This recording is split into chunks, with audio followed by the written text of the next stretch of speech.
Welcome to Mosaic of China, a podcast about people who are making their mark in China.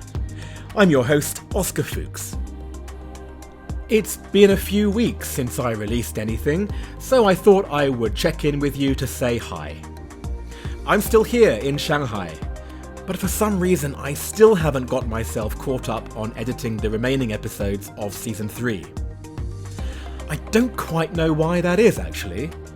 You might be thinking it's because it's summertime here, and I've been preferring to spend my time frolicking outdoors, rather than cooped up behind my computer screen editing down podcast episodes.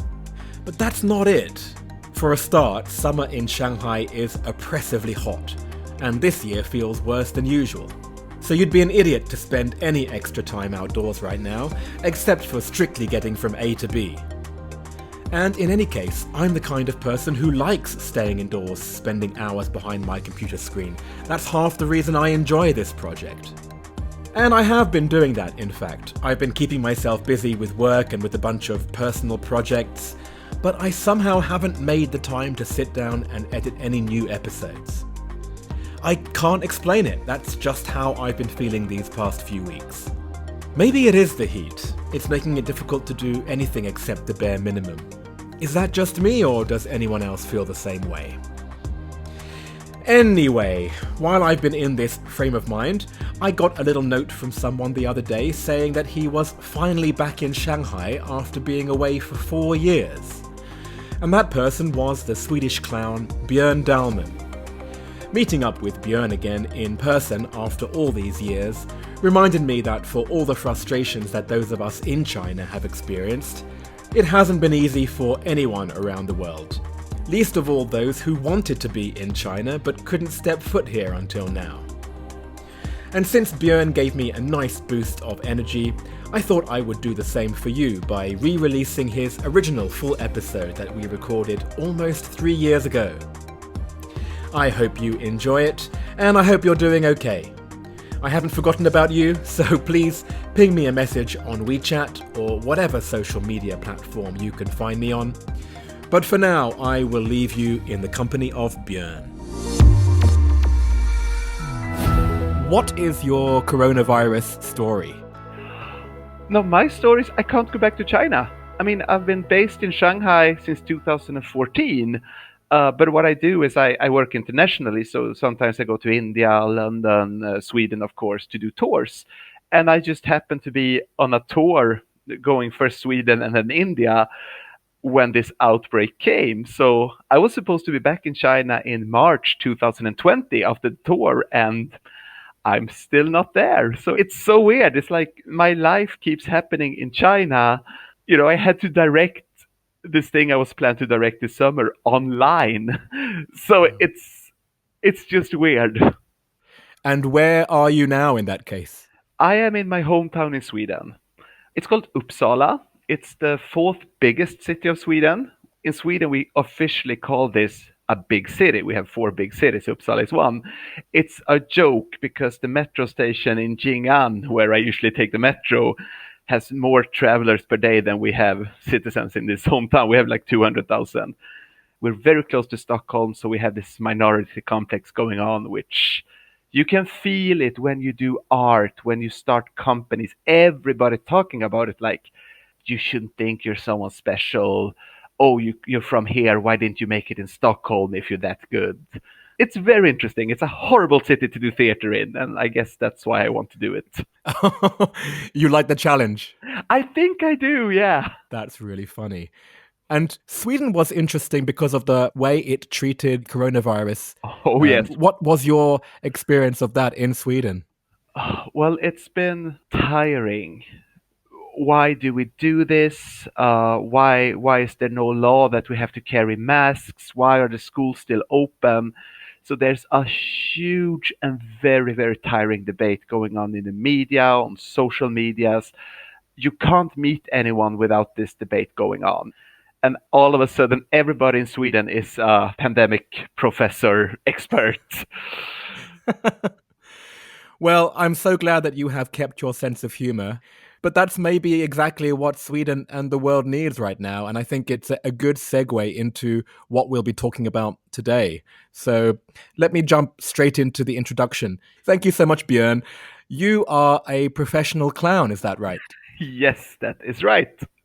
And here is what our mutual friend Maple said about you.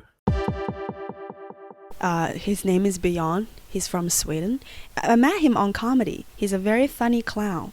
And then later on, we worked together in a charity hospital. And I talk more. And I feel like he's very warm-hearted and he's very professional. Yeah. How did you and Maple first get to know each other? What's your story? Well, there was this new comedian at Kung Fu Comedy, and she was absolutely hilarious. And it also turned out she was a super nice person. Simple as that. And was Maple one of your sidekicks? No, she hasn't been sidekicking me in a clown show yet. I am sure she would be amazing.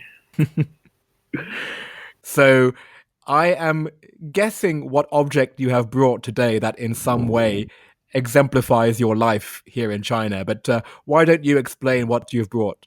Well, why don't we do this? I will put it on and you tell me what you see. You like this? So this is my red clown nose, the nose that I'm wearing when I'm doing shows. And as you can hear, I mean there are breathing holes, but it covers my nose, so the voice immediately goes a bit nasal.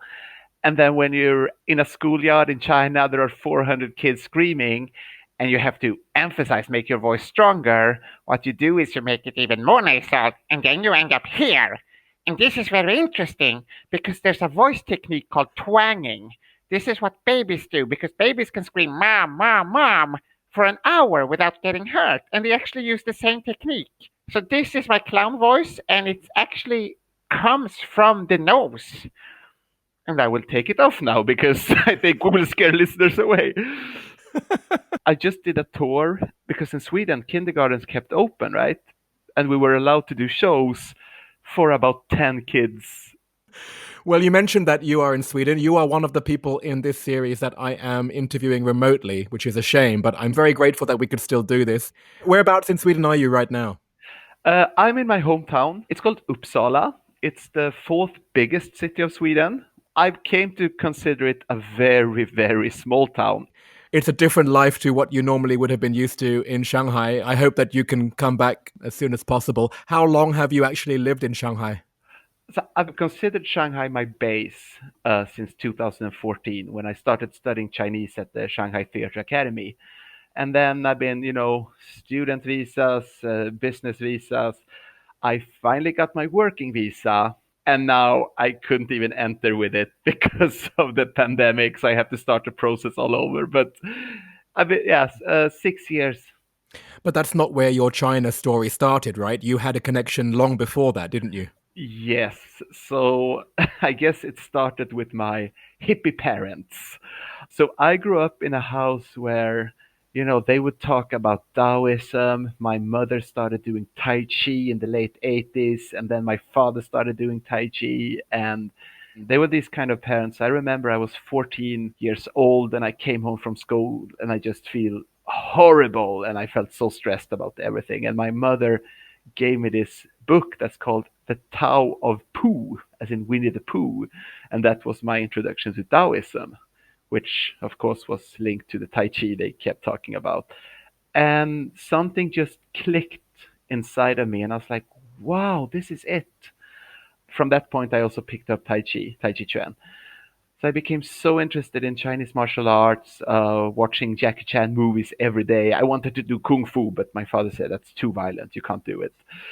When I turned 16, I started high school, and that year they passed a law saying that you're allowed to study any language you want to if there's an available teacher. So I talked to all of my friends, and I made like 30 people fill in a blank saying that I want to study Chinese. And none of my friends actually showed up for class, but because there were 30 people, the school had to find a teacher.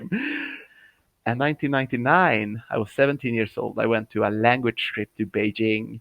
There were bikes everywhere. You didn't really see cars. Yeah, I just fell in love with it. like many foreigners do that has China dreams, you project every silly little dream that you ever had about life, you project into China. But then, I started doing more theater. I stopped doing martial arts. I didn't have time. I kind of forgot the Chinese that I learned. Then in 2010, I was drawn into this international theater project that toured Sweden, England, and Shanghai. So I came back to Shanghai, and again, I just fell in love with the city. Like day one, I have to live in this city. And it was so funny. At the same time as I got this job, I was at the gym and I saw a guy in the sauna, and I had noticed him in the gym because he was doing other exercises I never seen before, and he did it with an intensity that I never seen before. I was like, who is this weirdo? And I noticed he had a Chinese dragon tattoo, right? But this was like old style on his chest. And I was like, what? And then I hear him saying to another guy in the sauna that I just came back. I've been on a Chinese mountain for a year. So I asked this guy in Chinese, was it the Shaolin Mountain? And he answers in Chinese, no, it's the Wudang Mountain. Ah. And I was like, what? The Wudang Mountain from Crouching Tiger, Hidden Dragon, the film. I asked, is this mountain for real? I thought it was a legend. And it's like, yeah, I just been there. So I started training for him, of course. He moved back to the Wudang Mountain. Jakob is his name. And when I was in Shanghai performing, I contacted him saying, hey, I'm in China. Can I come to Wudang and just, visit and take some pictures? He said, no. If you come here, you have to practice. So I went there for 10 days. I practiced. I was literally laying on the schoolyard next to the temple, crying of pain. And I was like, this is it. And I had just started my company back in Sweden. We just started to receive funding. We were doing well. No, this is it. So I changed my life and I was like, okay, I'm going to do 100-day basic course on this mountain. Whoa, 100 days. Of pain. Oh. Of painful Tai Chi practice. When I think of Tai Chi Chuan, it doesn't seem like it should be painful. There's also a very real fighting aspect of it that people don't train nowadays. There are programs for strengthening the muscles, there are hardening exercises, there are weapons. You have to do your push-ups, right? And then you use the soft training to balance it up. So you can train it with different approaches. Right. Well, we have got to the part of the story where you are doing Tai Chi on a mountain. Yes. And I can't see how that is connected to you now working as a clown. Well, I wish I had a super smart answer. The answer is no connection. I've always been interested in clowning. There was a company in Sweden, 123 Stunk. They found a way to do clowning for grown-ups. So what they did was that instead of making these slapstick kind of mistakes, like, falling on your ass, they found a way to translate these kind of mistakes to psychological mistakes. So they started to do Shakespeare plays as clowns. And this totally blew my mind. I saw their version of Macbeth. It was a huge game changer for me. I was like, wow. So since that day, I was like, I have to be a clown. And I had also heard about this organization called Clowns Without Borders. They went to war zones playing clown shows for kids in refugee camps.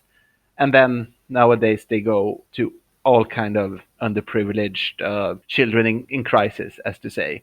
So I wrote to them and saying that, hey, I really want to work with you guys. I heard about you. What you do is amazing. And they say, well, we don't have a budget to create shows. You have to have your own routine already.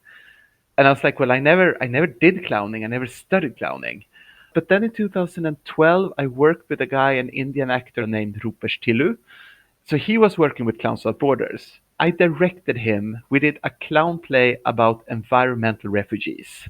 We went on a tour to USA with that play. UNESCO Center for Peace invited us to play. And the last day of that tour, he was supposed to go to a school for deaf children to do the show. And he wakes me up in the morning, staring at me with big eyes, saying that, Björn, he couldn't pronounce my name, Björn. So I always say, Björn, did you ever do clowning? I was like, I did a 1 hour workshop 6 years ago. Why? He said, get in the car, you're in the show. I was like, how do I develop a clown character? And he said, find a costume. So Rupert gave me a crown that he uses in another show, and he gave me the flippers that we did in this show about environmental refugees. And he looked at the crown and he looked at the flippers and said, okay, you're the Frog King, get in the car. And in the car he said, okay, if the kids laugh, stay. And your goal is to stay for 1 minute. And I enter the stage, and then I have no idea what happens. 10 minutes after, I see Rupert waving like, get off the stage, it's my turn. And so the Frog King was born.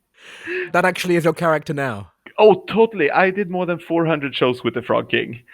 Oh. Yeah. So there it was, the birth of the Frog King. That was the birth of the Frog King. And the Rupert said that, okay, now we have a clown show. Let's go to Clowns Without Borders Sweden and say we want to make a Clowns Without Borders tour to India. And that was another life changer because we played for children living on the streets. We went to orphanages for kids infected by HIV from birth.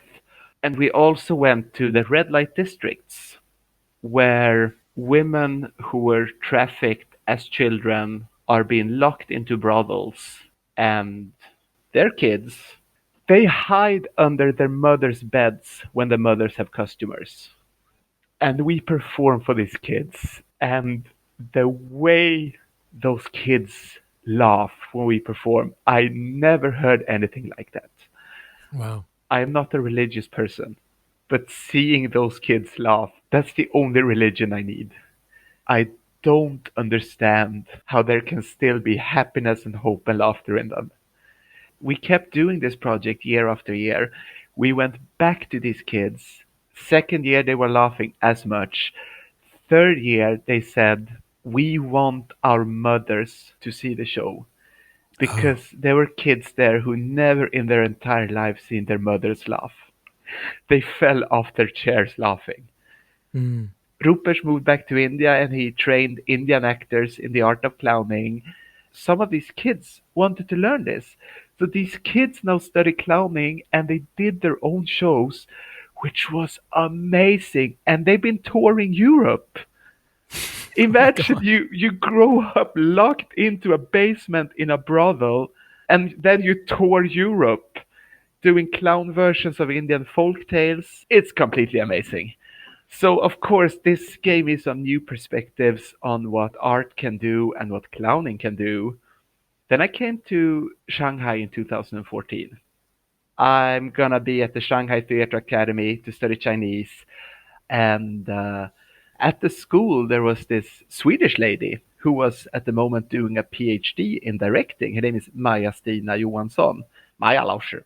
And she ran a company doing children theater in the way that Sweden got world famous for back in the 80s in Shanghai. And I was like, oh my God. And she was going to reopen the play. She asked me to direct the reopening, which I did. I said, let's do test shows. And since we anyway do test shows, we might just as well give them for free. And since we're giving it away for free, why don't we find these underprivileged children here in Shanghai? And we did, and it went so well. We had amazing workshops afterwards, and we were like, whoa, this is it. So in 2015, we created a Clown Scout project, the first ever in China. We targeted children of migrant workers, and we started touring schools and kindergartens with a new clown show that we made. So how did you get to know about where these schools for migrant children are? Like, I've never actually heard about that before. So there are charity organizations in China. There is one very big and quite famous called Stepping Stones. So that was one of the first one we came in contact with. And then there was this professor at the Shanghai Theatre Academy who put us in contact with an organization called Youdao. They are running kindergartens in the suburbs for these kids. They have been amazing. One of the reasons that this project is working and still running 5 years later is that this Youdao organization has been amazing. And this is also one very important thing, that we invite the government people. We want everybody to see what we're doing.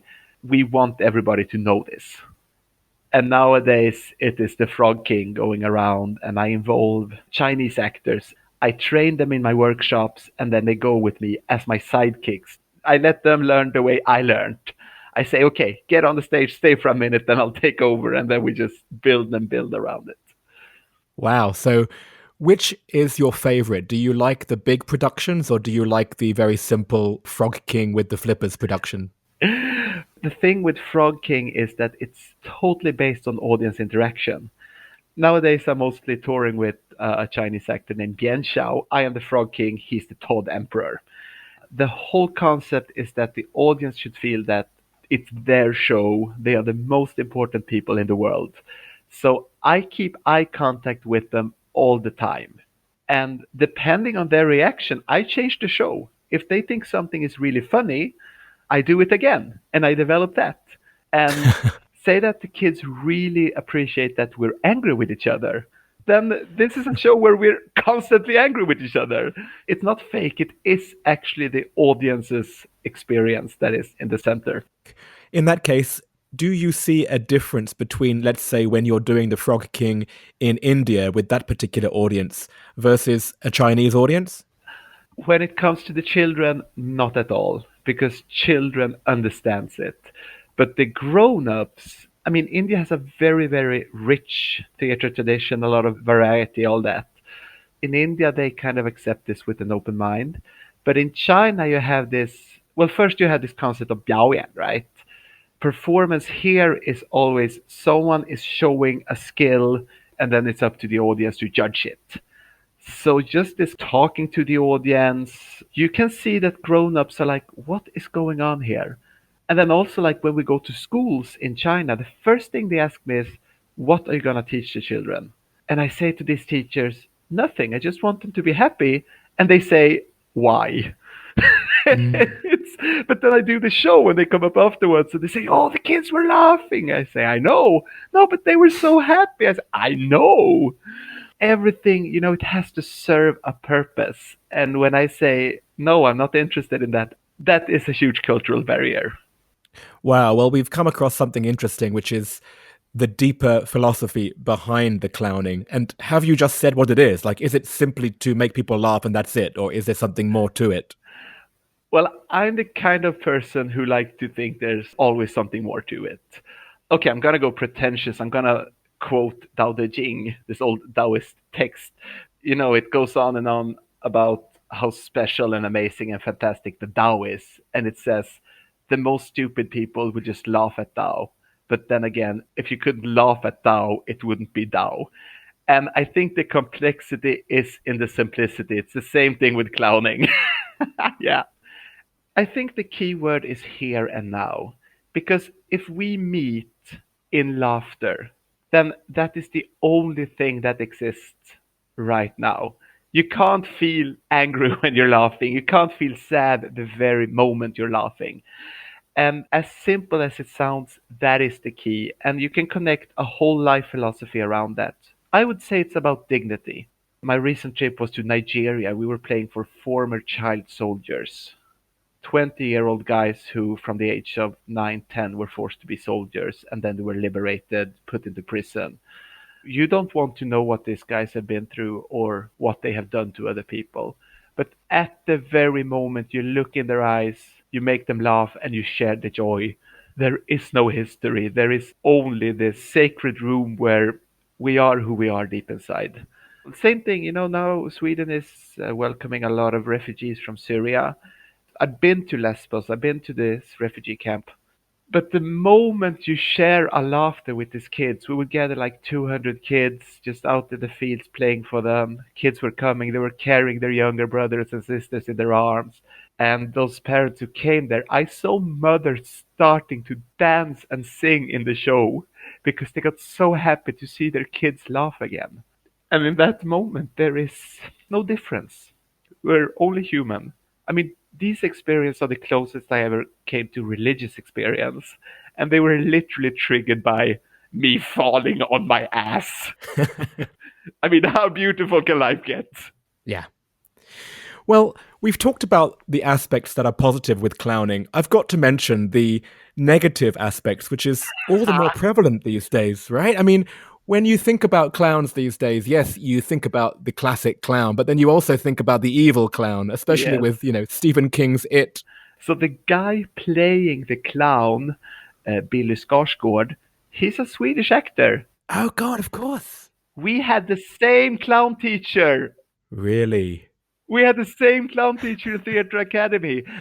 I do what that teacher said. He does something else. He's making all the money.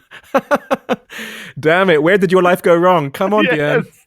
I mean, you know where I'm going with this. It's the Yeah. archetypal image of the clown being something scary, especially for adults. So where does that come from and what's your reaction to it? Well, I think there are many angles to that. I think one is this, now I forgot this word, but there's this psychological phenomena to say that the more human something gets, the more we identify up to a certain point where it's almost human but not, and then it's just scary. I know it. It's called Uncanny Valley. Uncanny Valley. I should remember that word. So that's one thing. And then there's also this aspect of, because the clown is the trickster, right? It's the trickster archetype. And the trickster represents chaos. The human need to control chaos, you can find it in any mythology. It's very deep, our need to control chaos. And clown represents chaos. And then there's also this, characters who has the power to draw children to them is always scary and should be scary. Should always be careful for people who the children wants to run to, right? For obvious reasons. So these are the theoretical psychological explanations, I think. But then there are so many clowns, they haven't studied the technique. They just wear some handing out balloons at some events. And kids are so smart, they know this is bull. Right. And then you have this person with weird makeup, a fake smile. I think the fake smile is a big part of it. They run up to the kids doing weird stuff. And many times there's a very weird situation where the parents are pushing the kids, like, go and hug the clown. And the clown go, ah! The kid just wants to die. Yes. So you cross the border. You cross the border where the kids don't feel safe anymore. There's a technique. I teach this in my workshops. Whenever you enter a kid's personal space, you must ask permission. You look the kid in the eye, you read the body language. Does this kid want me to take one step closer or not? So again, it's about respect. It's the kid's or the person's experience, not my need to be funny. How interesting. If you're not careful, you can lapse into the same mistakes yourself, right? Totally. And I do.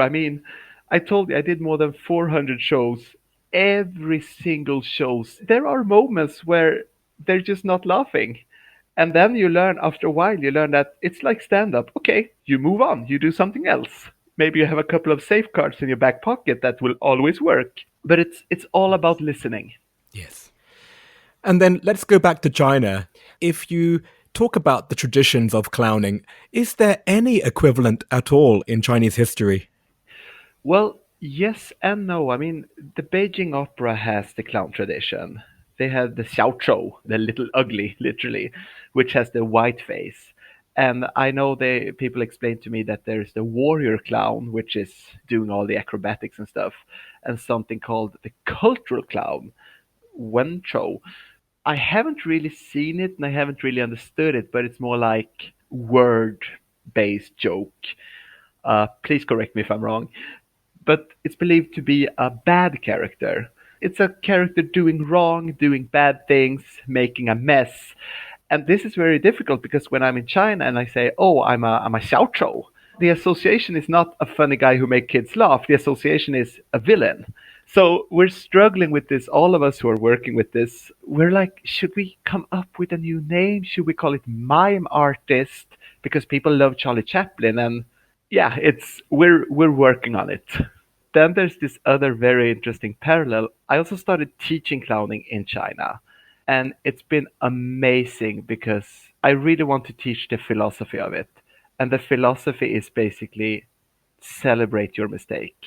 In China, because the culture is very strong that you can't lose your face, you can't make a mistake, I had Chinese students, grown up people, starting to cry in my workshop, really saying it's the first time in my life I'm allowed to make a mistake. And this is where clowning becomes really difficult. And, we talked about the scary clowns. It's not about acting stupid, it's about daring to let people perceive you as stupid, which means you Yes. have to be as stupid as you actually are. Sometimes it hurts you for real, and then you want to put on a mask that is not the red nose, but this other kind of mask to protect yourself. But that's when you become the scary clown. That's when you feel it's fake and something weird is going on. Every joke I do on stage is a mistake I did for real in some show. I panic, but then the art is to share that true panic with the audience and let them laugh, and it removes the shame. The shame washes away, and you're able to say to yourself, "I'm okay." But this is very interesting because when I do kung fu, my teacher hits me if I make a mistake. It's so interesting because kung fu, of course, it's a violent thing. It's a martial art, which means that if I make a mistake, I might get killed. Which means you Mm, have to create this culture of right and wrong. Clowning is the exact opposite. mm. Interesting. Well, I mean, I have been in the camp of not really understanding or enjoying clowns in the past, but you've really explained it to me, the way that you use the art of clowning to almost battle the dehumanizing, the Yeah, isolating nature of modern society. I can definitely see where clowning plays a part in that. I think so, yeah, because the concept of presence is so rare these days. It's so important to cherish these moments when we're in the same room, laughing at the same time. And I tell you, standing on a stage or a schoolyard, see 400 kids at the same moment just burst into laughter. It's something else. It takes you to another Yeah. world. For a few seconds, you are in a world where what you did not believe was possible is actually possible. And then you're in a land that is magic for real. And when you're in that land, you can change things. Yes. Well, thank you so much, Björn. I really appreciate that. And I hope that I can see one of your shows when you finally are allowed back into China. I will invite you. Let's move on to part two. Yes. Right. Well, let's move on to the questions then. My 10 questions. Yes. Okay, question number 1. What is your favorite China-related fact? The fact that you can walk in a park and you meet old men and women who actually has amazing kung fu skills. I have this 70 something year old teacher in Shanghai. He was teaching me spear fighting, this long 3 meter spear. And he showed me and a bunch of other 30 something guys, okay, so this is how you hold a spear in one hand. And four of us, we couldn't lift the spear, it was too heavy. And this teacher, without an effort, just takes it up with one hand, hold the very edge of it, and balance it perfectly. And you see these things happening all the time, and it's like, yes, Crouching Tiger, Hidden Dragon, Fairy Tale China is still alive. Absolutely. They know.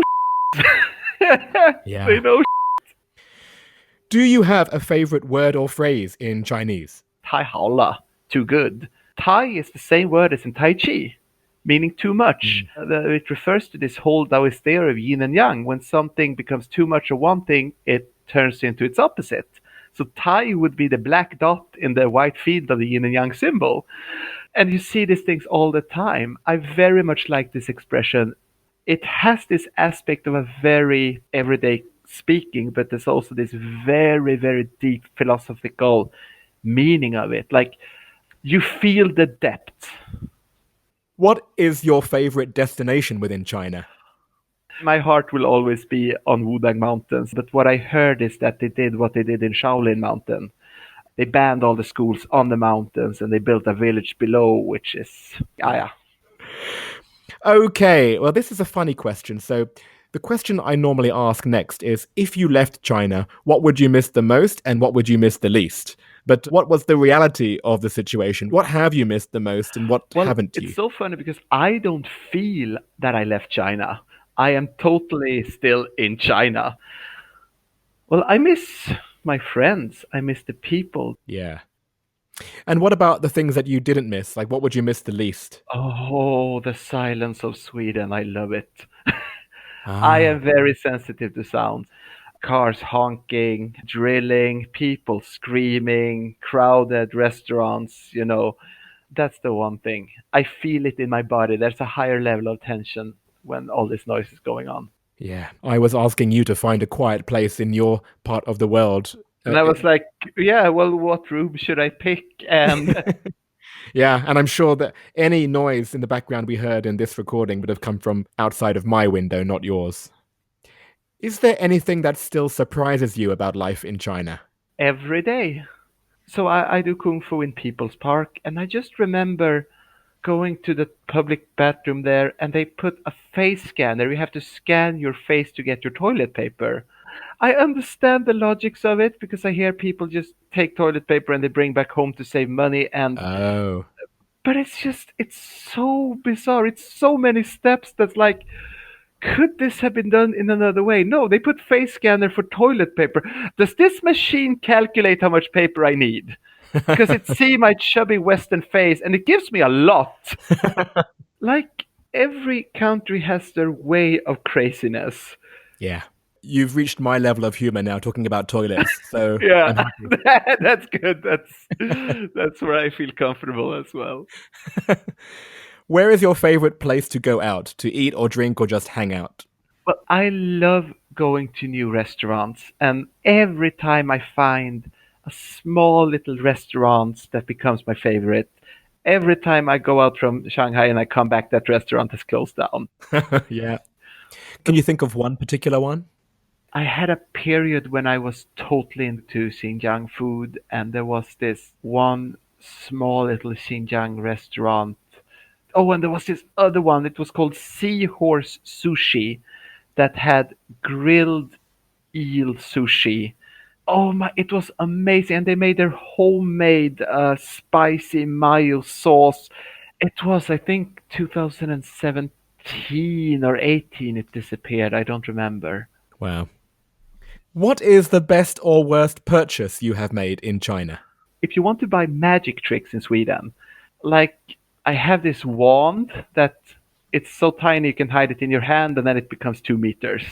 If you want to buy it in Sweden, you have to pay like 800 RMB, and you buy it in China for like 50 RMB.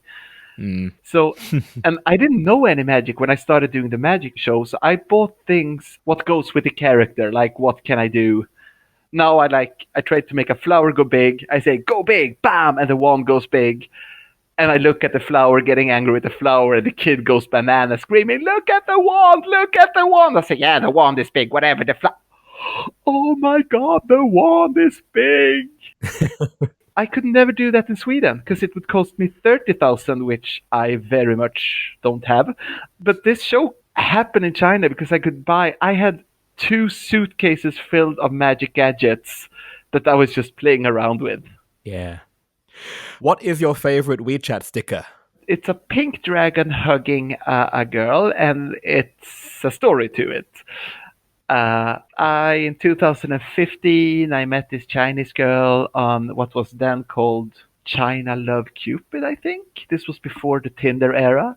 She didn't speak English at all, so it was this total cliche of trying to communicate, trying to figure out, are we dating or what? She was talking about marriage on, I think, the fourth date. All the cliches were there. But she looked like that little girl in the sticker. And when I talk to her, I feel like a big, pink, fluffy dragon.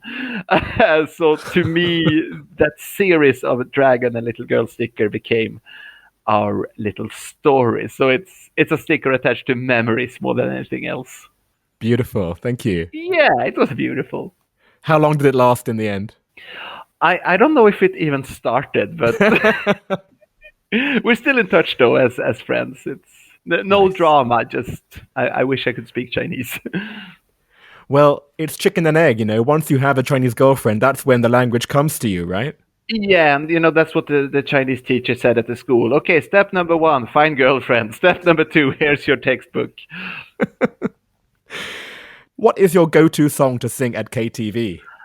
The title song of Crouching Tiger, Hidden Dragon, of course. So I wanted to become an actor because I saw Michael Jackson on TV and I wanted to become Michael Jackson.